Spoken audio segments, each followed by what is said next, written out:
A 7-year-old boy is brought to the emergency department by his parents for abdominal pain and arthralgias. He had a cough and runny nose last week, but otherwise has been in good health. The patient's temperature is 37 degrees Celsius, pulse is 92 beats per minute, and respirations are 20 per minute. Physical examination shows palpable purpura over his buttocks and thighs. Auscultation of the lungs and heart is normal. His abdomen is diffusely tender to palpation without rebound or guarding. Both knees are tender but do not appear warm or swollen. A stool occult blood test is positive. Urinalysis results are as follows. Protein +2, blood moderate, leukocyte esterase trace, nitrites negative, white blood cells 1 to 2 per high power field, red blood cells many per high power field. With RBC casts, the question is, which of the following mechanisms is the most likely underlying cause of this patient's condition?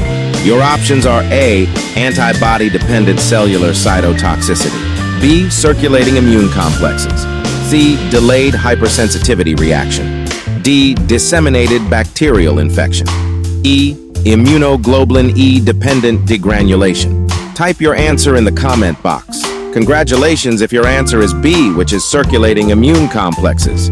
This child has signs and symptoms consistent with Henoch-Schönlein Purpura, the most common systemic vasculitis in children.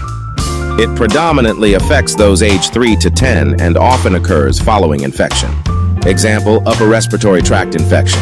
Henoch-Schönlein Purpura is caused by circulating IgA-antigen immune complexes, type 3 hypersensitivity reaction. Deposition of these complexes in the walls of small vessels and the renal. Mesangium leads to recruitment of neutrophils and lymphocytes, as well as activation of complement via the alternate or lectin pathways. The resulting inflammation leads to the organ dysfunction and palpable purpura found in HSP. The condition is self-limited and resolves as the circulating immune complex is clear. Treatment is supportive unless specific complications, example, intussusception, occur.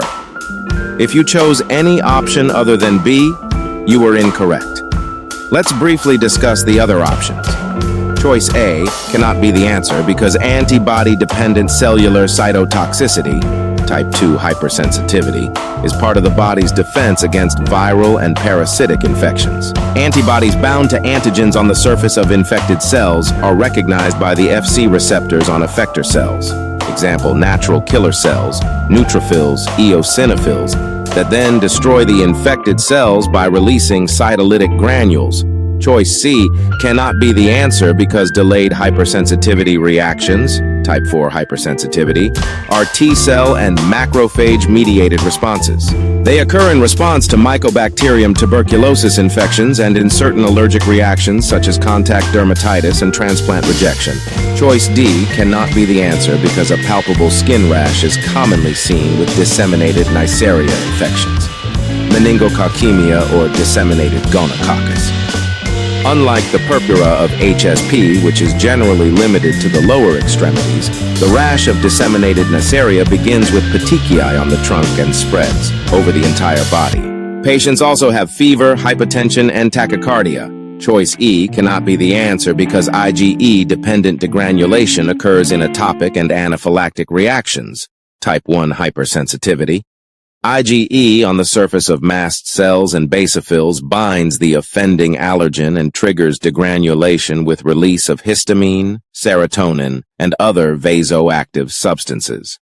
If you're finding this difficult to understand, consider watching this episode again.